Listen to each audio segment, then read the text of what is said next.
Presiden Joko Widodo resmi melantik Budi Aris Setiadi sebagai Menteri Komunikasi dan Informatika di Istana Negara. Budi Ari menggantikan Johnny G. Plate yang tersangkut kasus korupsi BTS di Kementerian Kominfo. Jokowi meminta Budi Ari mengutamakan penyelesaian proyek BTS. Presiden menghormati proses hukum kasus korupsi BTS, namun proyek pembangunan BTS tetap dilanjutkan karena menyangkut pelayanan pada masyarakat. Pertama, di Kominfo, penyelesaian BTS itu harus diutamakan.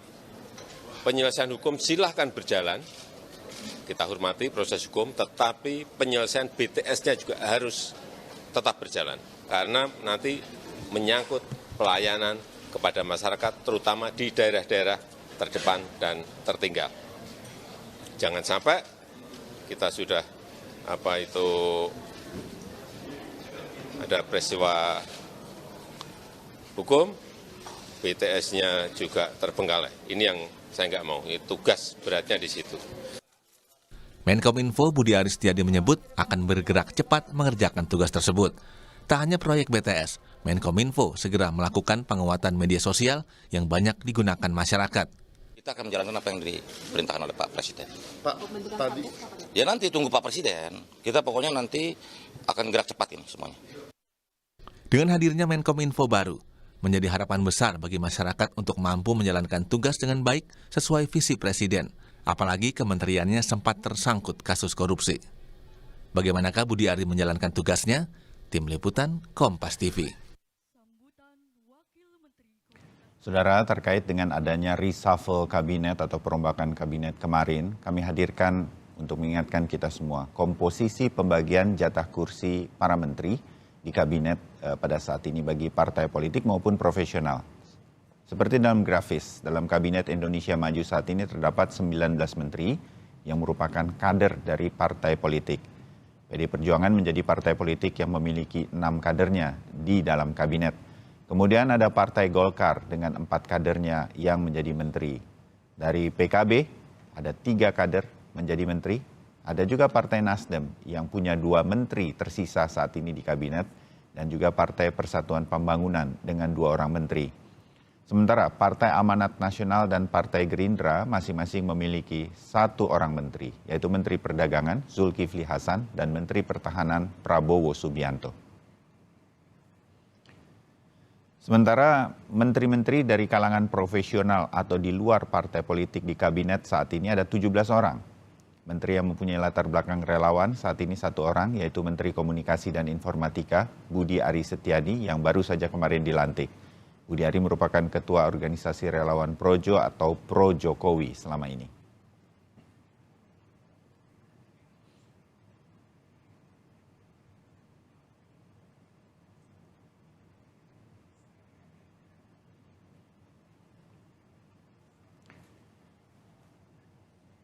Ya, Presiden Jokowi akhirnya kemarin melakukan reshuffle kabinet dan melantik Menkominfo yang baru serta ada sejumlah wakil menteri di jajaran kabinet Indonesia Majunya. Jika lihat dari jatah kursi menteri bagi partai politik masih menjadi yang terbanyak dalam kabinet Indonesia Maju. Dan yang terakhir ada jatah menteri untuk Partai Nasdem yang berkurang di tengah isu kerenggangan antara Presiden Jokowi dengan Partai Nasdem. Nah, benarkah reshuffle kabinet yang dilakukan Presiden Jokowi ini merupakan politik transaksi menjelang 2024. Kita segera bahas dengan sejumlah narasumber yang hadir secara daring untuk Sapa Indonesia Pagi. Ada Direktur Eksekutif Parameter Politik Indonesia, Adi Prayitno, dan juga Ketua DPP PDI Perjuangan, Mas Nursiwan Sujono. Mas Nus, Mas Adi, selamat pagi, salam sehat. Selamat pagi, Mas Bayu. Iya, Mas Nus, ini saya senang nih Mas Nus pakai merah, Mas Adi pakai putih, merah putih, ya kan? Kita ngobrolnya untuk Indonesia 2024. Mas Nus, saya pikir reshuffle yang akan dilakukan, kan kita udah sempat ngobrolin reshuffle pada waktu itu, akhirnya dilakukan juga oleh Presiden. Mohon maaf, saya pikir Nasdem akan diganti semua begitu, menjelang 2024. Ternyata enggak, cuma di Kementerian Kominfo saja karena ada kasus begitu. PD Perjuangan cukup puas dengan reshuffle kali ini? Penilaian puas dan tidak itu tentu nanti kita lihat hasil dari eh, keputusan yang dilakukan oleh Presiden selaku pemegang hak prerogatif dan punya beliau Bapak Presiden sudah memperhitungkan bahwa ini adalah sisa waktu yang bisa digunakan untuk menyelesaikan, untuk mengerjakan hal-hal yang memang harus dikerjakan selama sisa waktu pemerintahan ini sampai Oktober 2024. Jadi tentu pada posisi kepuasan itu nanti para lembaga survei mungkin lebih logis dibandingkan saya untuk bicara.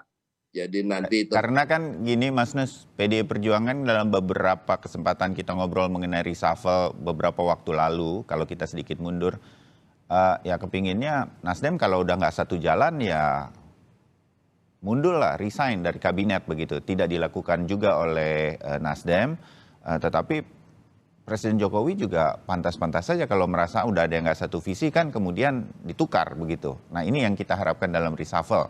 Atau dalam benak saya ketika ngobrol sama kader PDI Perjuangan mengenai reshuffle, ini yang dilakukan oleh Presiden. Tapi enggak, di titik ini PDI Perjuangan nggak apa-apa.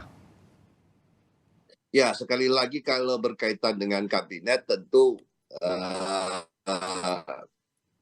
apa-apa, nggak apa-apa, boleh tidak boleh kan wilayahnya Pak Jokowi selaku Presiden pemegang hak prerogatif untuk menentukan siapa dan dari mana. Dan tentu yang saya ulang kembali, beliau sudah bisa memperhitungkan atau katakanlah sudah menganalisa dan memperhitungkan segala sesuatunya. Jadi saya melihatnya bahwa terkesan cukup mantap kesekian kalinya, cukup mantap dan mandiri untuk kesekian kalinya mengambil keputusan atas hak prerogatifnya berkaitan dengan reshuffle kabinet ini. Jadi tentu itu sudah sekali lagi berkali-kali saya katakan beliau tentu sudah mempertimbangkan berbagai aspek, berbagai pertimbangan-pertimbangan, memperhitungkan dari mana, kemudian dan siapa, dan ditaruh di sebelah mana, itu tentu sudah memperhitungkan berbagai hal. Oke, ya prerogatif dari Presiden Jokowi. Mas Adi, analisa Anda, kalau kita melihat posisi Nasdem yang memang sebetulnya sudah berseberangan visi misinya untuk 2024 dengan koalisi yang saat ini, saya bilang dipimpin dalam tanda petik oleh Presiden Jokowi. Sorenya setelah kemarin pelantikan malah ketemu nih. Kita publik agak kaget juga dengan situasi reshuffle kemarin. Sudah Nasdemnya nggak diganti semua, cuman satu, itu pun karena ada kasus. Kemudian sorenya kita pikir udah nggak akan ketemu lagi kan gitu. Ternyata Pak Jokowi masih ketemu tuh di istana dengan Pak Surya Paloh. Mas Adi, analisa Anda. Ya, pada prinsipnya Jokowi itu ingin tunjukkan kepada publik bahwa persoalan reshuffle itu bukan persoalan like is dislikes, bukan persoalan beda mazhab ya di 2024 dengan Nasdem misalnya, tapi murni alasan profesionalisme dan kinerja, termasuk kasus hukum. Jadi ini yang sebenarnya bisa menjelaskan kenapa Joni Plate diganti dan tidak mengganti menteri dari Nasdem yang lainnya, Mas Bayu.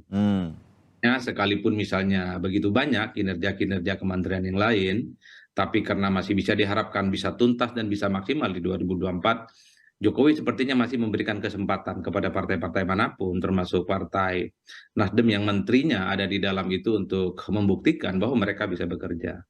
Oleh karena itu, jadi tidak mengherankan kalau yang diganti itu hanya sebatas Joni Plate yang memang punya kasus hukum, tapi tidak mengganti misalnya Menteri Pertanian ataupun Menteri Lingkungan Hidup yang ya sampai saat ini sebenarnya tidak ada rapot merah yang layak diberikan kepada mereka. Yang kedua yang menarik menurut saya adalah sorenya ketika Pak Surya Paloh dan Pak Jokowi bertemu. Ini Iya.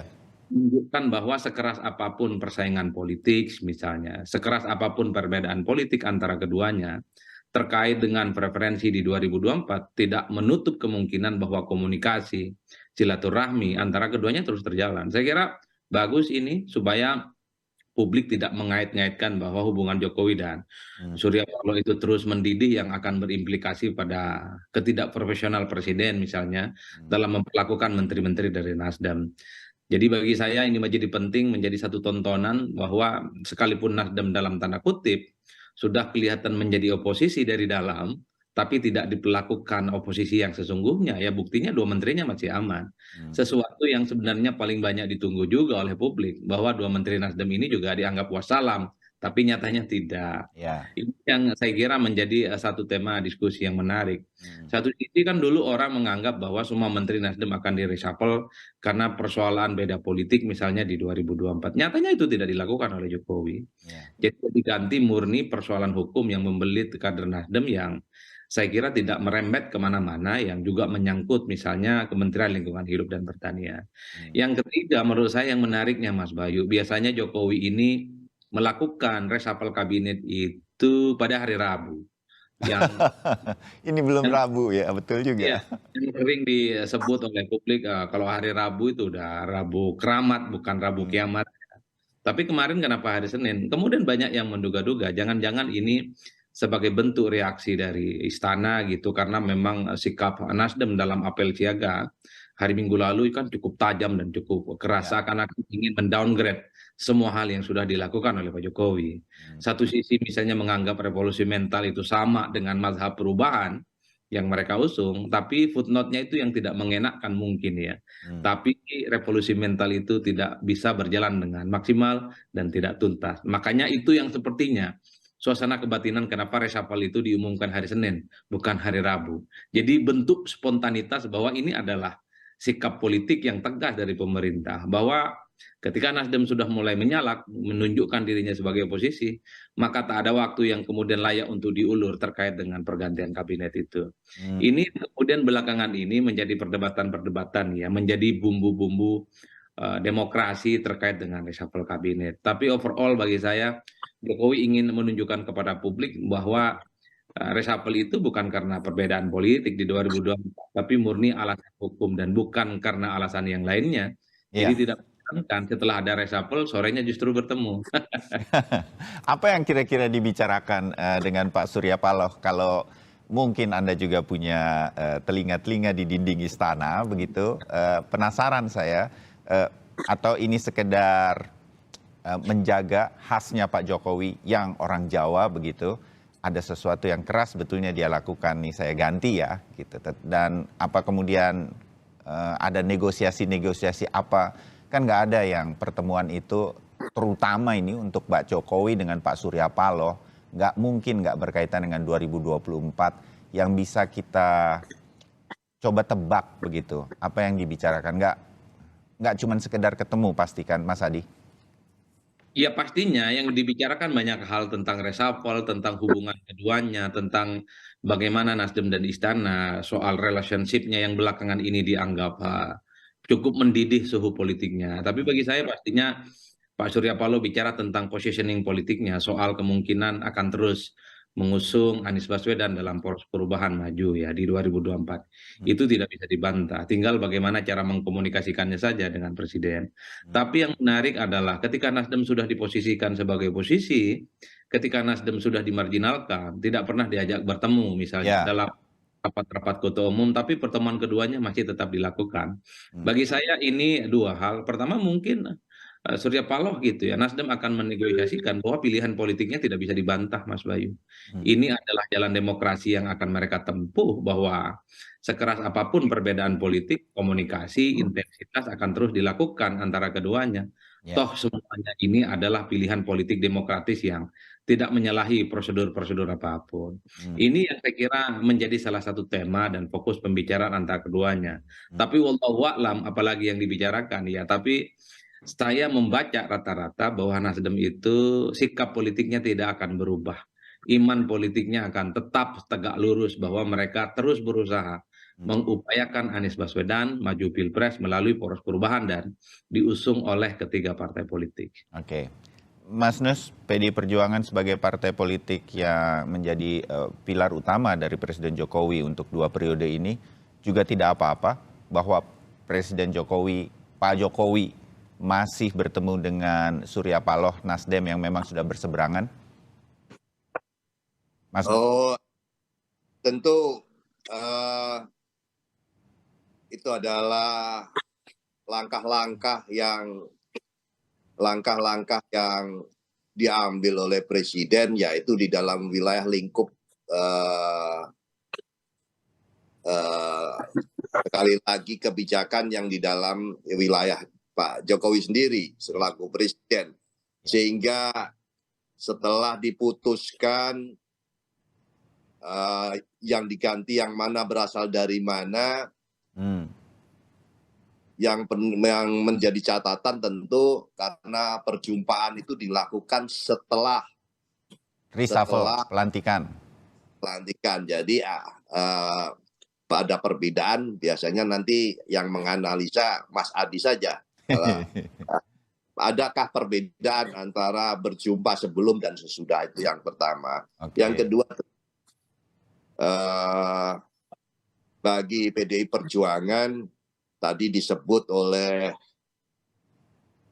Mas Bayu sebagai pilar pemerintahan Pak Jokowi. Ya, kalau publik mungkin bahasa tersebut sepertinya sebuah kenikmatan, sebuah hal yang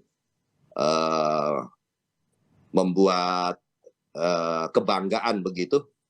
Tapi tentu bahwa apapun yang terjadi pada akhirnya negatif, positif, atau katakanlah gambaran yang tidak baik ataupun buruk, itu semua akhirnya kembali kepada mau tidak mau berimplikasi ke PDI Perjuangan. Ya, itu menjadi hal yang kadang-kadang kan kita merasakan pula pada beberapa waktu terakhir ini, lebih banyak gambaran yang bisa menerpa PDI Perjuangan sendiri yang Pak Bayu Kompas TV menyebutnya sebagai pilar, yaitu adalah konsekuensi ya antara sebuah kebanggaan kadernya jadi presiden dengan sikap yang mungkin bisa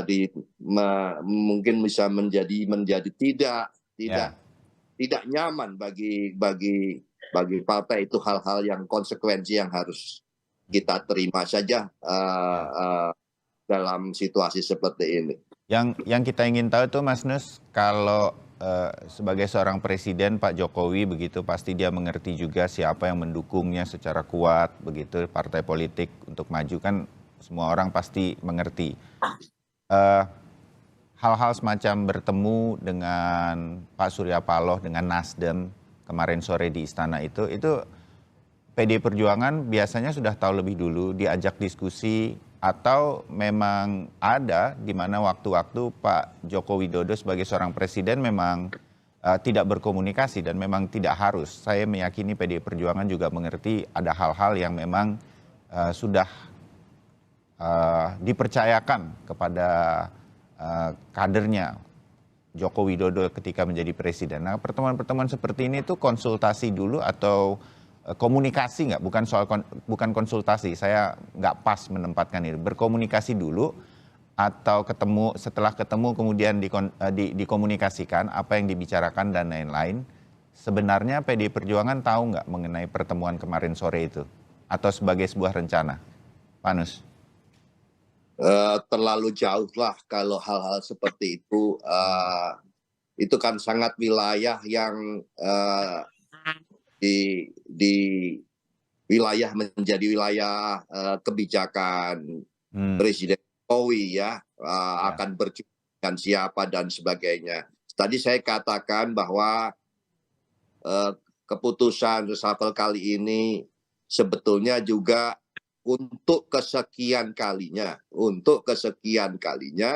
bahwa itu membuktikan dahulu ada kesan dengan istilah petugas partai. Ya.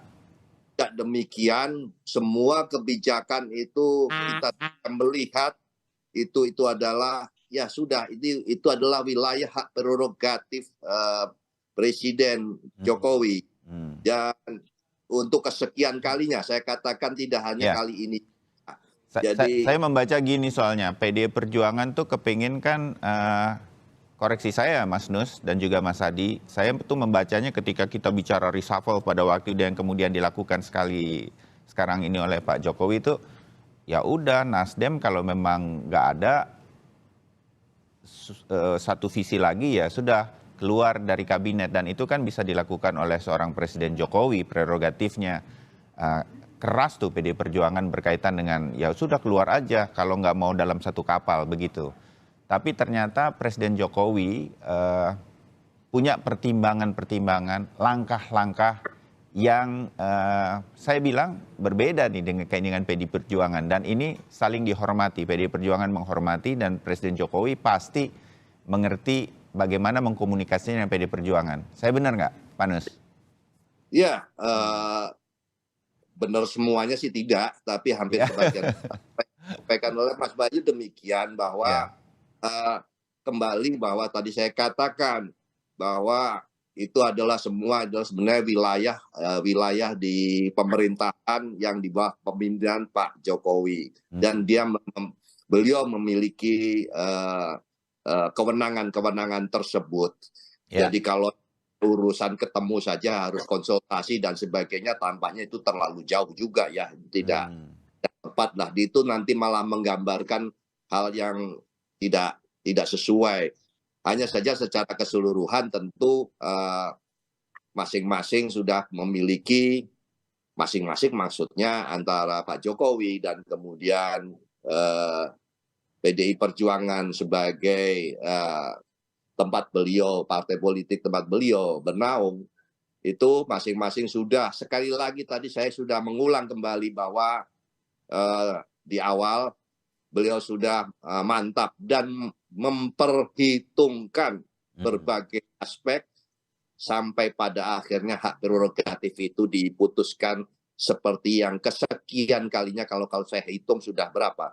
5 atau 5 lebih, 6 kali lebih reshuffle ini dilakukan. Dan kali ini yang kemarin, yang terakhir kemarin, ini berapa kali? Mas Adi yang mungkin bisa menghitung berapa, 7 atau 8 kali. Nah, itu adalah menjadi jawaban yang selama ini banyak yang memaknai petugas partai itu tidak tepat ya, memaknai dengan tidak tepat dan membacanya juga tidak cocok ya. Dan ini kita bisa menjawab hal-hal tersebut. Presiden selaku kepala pemerintahan, kepala negara, semua bisa beliau lakukan dengan bebas, dengan bahkan tadi ada pertanyaan apakah ini sudah sesuai tidak dengan itu adalah jawabannya sudah tercermin sendiri. Itu langkah mantap, langkah yang sudah diperhitungkan. Kira-kira bagaimana dengan di sana, kira-kira berhitungnya bagaimana, dan saya akan bagaimana, semua tentu sudah diperhitungkan oleh Pak Jokowi. Pak Nus, kita dapat poinnya. Sudah bergabung juga Mas Habibur Rahman, Wakil Ketua Umum dari DPP Partai Gerindra. Mas Habibur Rahman, Assalamualaikum warahmatullahi wabarakatuh. Waalaikumsalam warahmatullahi wabarakatuh. Sebelum kita ke topik kenapa Mas Habibur Rahman ini kita undang pagi ini, saya ingin dapat tanggapan saja singkat dulu sebelum saya jeda untuk bagian yang pertama. Ada tanggapan mengenai masih bertemunya Pak Jokowi setelah pelantikan atau reshuffle kabinet kemarin dengan Nasdem, Mas Habibur Rahman? Ya, kita memaknai pertemuan tersebut sangat-sangat positif sekali, ya. Oh. Jadi sebagaimana terus disampaikan juga oleh bos saya Pak Prabowo Subianto, perbedaan tidaklah membuat kita terpecah belah. Perbedaan dalam hal ini terkait pilihan-pilihan politik menjelang pemilu 2024. Ya. Kita sebagai bangsa harus dewasa mensikapi perbedaan tersebut, dan kita juga tetap harus dalam satu frekuensi besar yang sama. Bahwa setajam apapun perbedaan, tetapi kepentingan bangsa dan negara harus sama-sama kita kedepankan. Untuk itu para elit ya, harus memberikan contoh bagaimana situasi yang damai, guyup, rukun tercipta di antara para elit, sehingga di grassroots-nya ya, kita bisa benar-benar mencegah terjadinya polarisasi atau perbedaan yang antagonis antar para pendukung. Nah, ini penting sekali.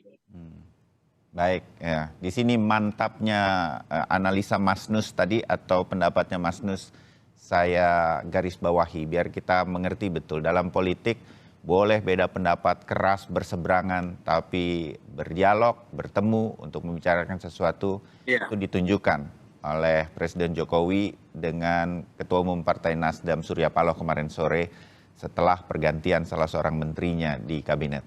Setelah ini kita sambung. Ini saya mau jelaskan kenapa Mas Habibur Rahman yang kita undang. Karena yang menggantikan dan diangkat menjadi Menteri Kominfo ini adalah seorang ketua relawan Projo. Setelah sekian tahun ya Mas Adi, relawan berharap menjadi menteri. Mungkin saya kurang tepat, tetapi nanti Anda punya analisanya. Akhirnya sekarang ada yang menjadi menteri dalam kurun waktu yang memang singkat. Apa ini juga berkaitan karena banyak pendukung Pak Jokowi yang sudah menyeberang ke arah-arah tempatnya Mas Habibur Rahman, ke Gerindra atau Pak Prabowo. Nah, kita bahas setelah jeda. Ya, saudara, kita masih membahas pasca reshuffle kabinet yang sudah dilakukan Presiden Jokowi. Kali ini kita agak fokus kepada Menteri Kominfo yang sekarang dijabat oleh Pak Budi Aris Setiadi yang juga relawan garis kerasnya Pak Jokowi, ketua dari Pro Jokowi atau Projo. Masih ada Nusirwan Sujono, Ketua DPP PD Perjuangan, Habibur Rahman, Wakil Ketua Umum DPP Partai Gerindra, dan juga Di Prayitno, analis politik. Mas Adi, Anda lebih dulu, menarik dan kenapa menurut analisa Anda, Presiden Jokowi dari sekian variabel nama profesional apalagi yang mungkin menempati posisi di tengah banyak masalahnya di Kominfo, kenapa Budi Ari yang dipilih? Dan menuju 2024, mumpung ada Gerindra dan PD Perjuangan, boleh juga Anda melihatnya karena pendukung Pak Jokowi ini sekarang ada di dua tempat. Di Merah juga dan di Pak Prabowo juga. Mas Adi. Ya, saya kira sebenarnya begitu banyak variabel yang bisa disodorkan untuk mengetahui sebenarnya yang kemudian membuat Jokowi itu memilih Budi Ari sebagai Menkominfo ketimbang yang lain. Tentu variabel yang utama itu bisa dijelaskan Jokowi itu tidak bisa diintervensi, tidak bisa direcoki, dan bahkan tidak bisa disetir oleh partai politik manapun, termasuk partai-partai politik koalisional pemerintah. Padahal kan kita tahu soal Budi Ari jadi menteri ini kan tentu saja tidak ujuk-ujuk ya. Pastinya partai politik lain, partai koalisional pemerintah menginginkan posisi ini, Mas Bayu. Sekali misalnya masa kinerjanya itu hanya sebatas 1 tahun, tapi portofolio menjadi menteri bagi partai politik itu tetaplah penting. Ini menunjukkan sebenarnya bahwa Jokowi itu adalah orang yang saya kira memang tidak bisa diintervensi, apalagi disebut sebagai petugas partai ya.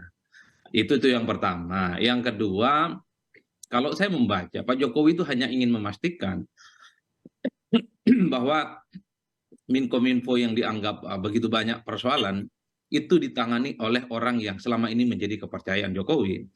Relawan Jokowi ini, Budi Ari, ya, yang ketum Projo, kan kita tahu selalu mengatakan tegak lurus dengan Jokowi. Merah kata Jokowi, merah pula kata relawan. Jadi Pak Jokowi dari sekian banyak persoalan-persoalan yang ada di Menkominfo misalnya, ini harus ada di tangan orang yang selama ini memang cukup dipercaya betul oleh Pak Jokowi.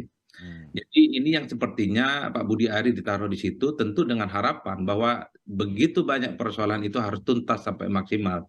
terutama misalnya proyek yang sempat mangkrakkan supaya di wilayah-wilayah yang selama ini tidak terjangkit terkait dengan persoalan internet itu bisa tuntas, Mas. Karena ini kan sebagai upaya untuk mewujudkan Jokowi punya yang disebut dengan infrastruktur digital ataupun tol Ya.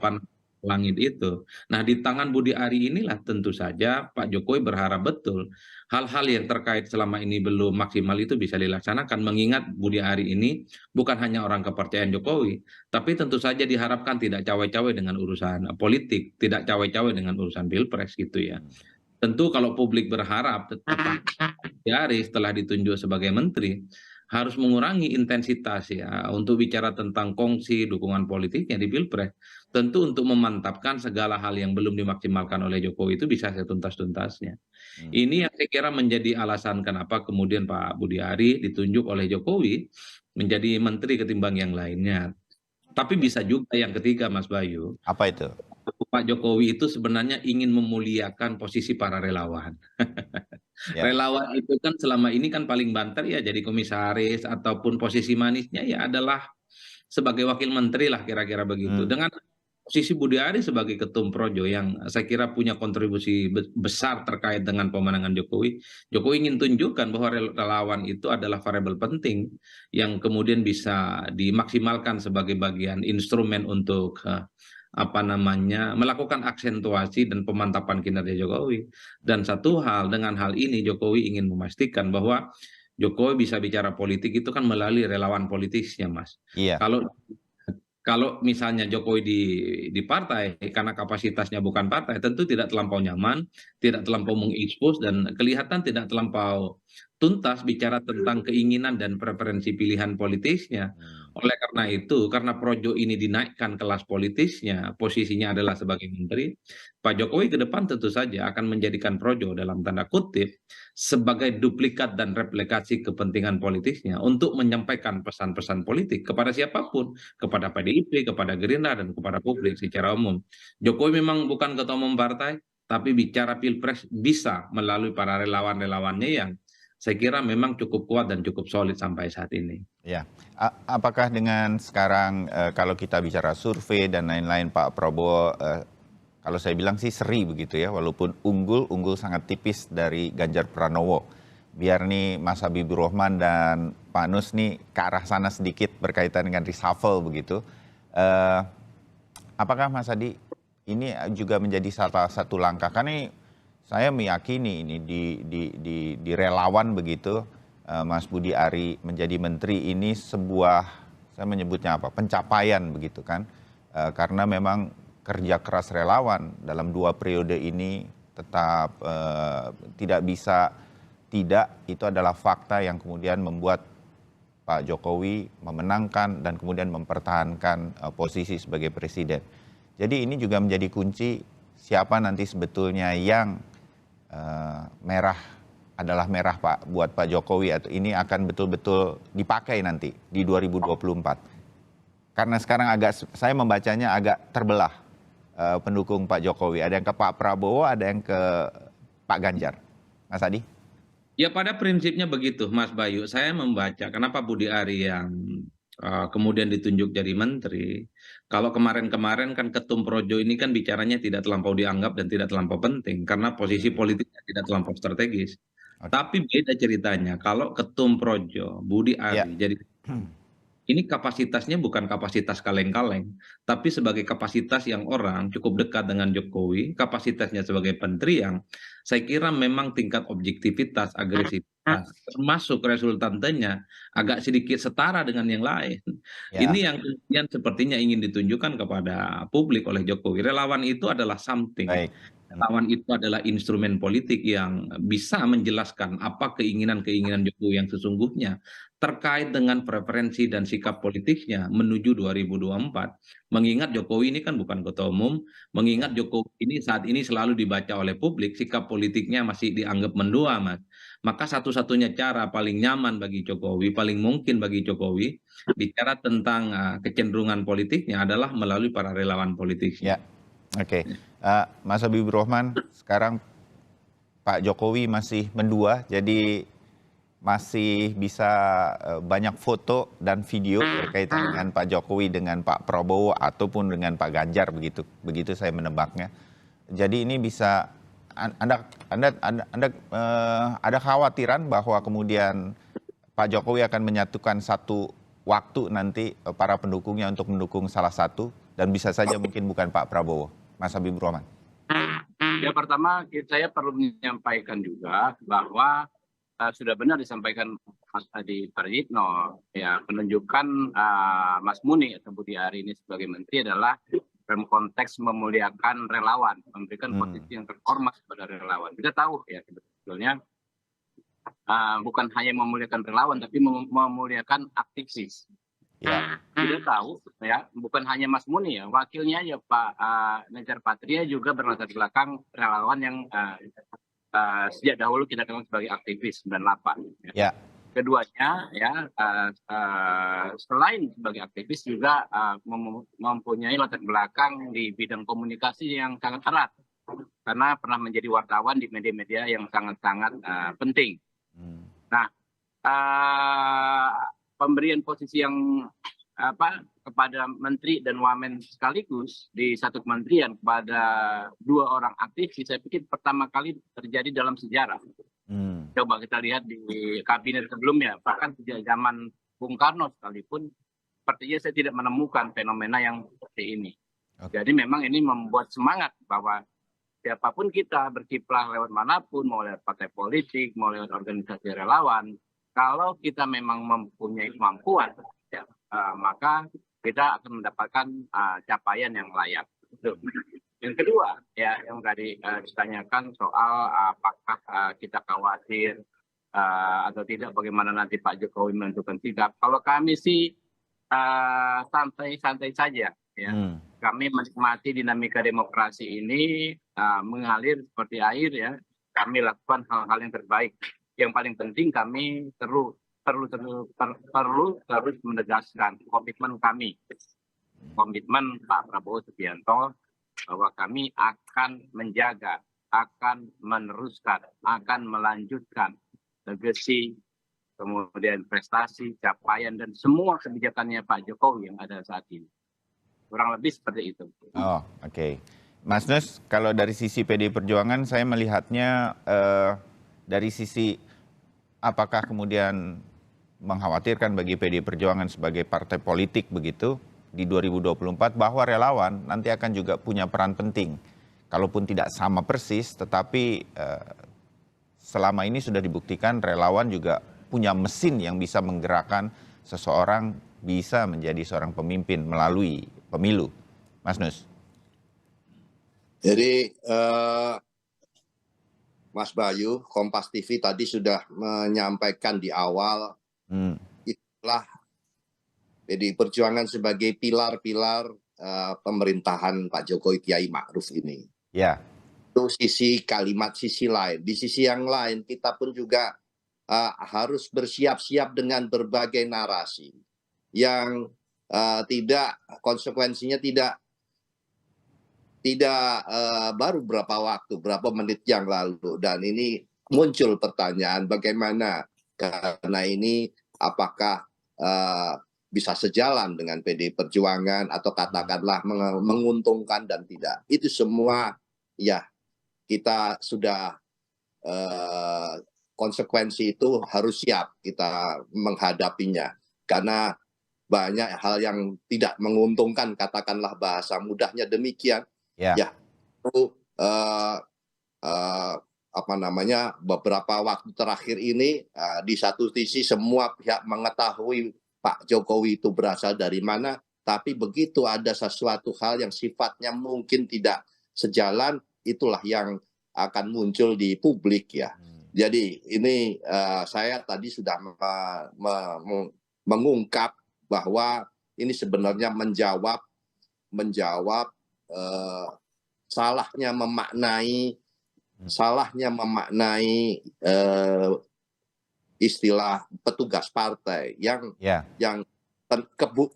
terbukti bahwa kesekian kalinya semua sudah mengatakan itu. Pas Adi tadi mengatakan ini mandiri, sikap bahwa sikap presiden dalam menentukan, mengambil keputusan itu dilakukan dengan tidak ada hal-hal yang sifatnya keterikatan demikian, dan itu bukan kata.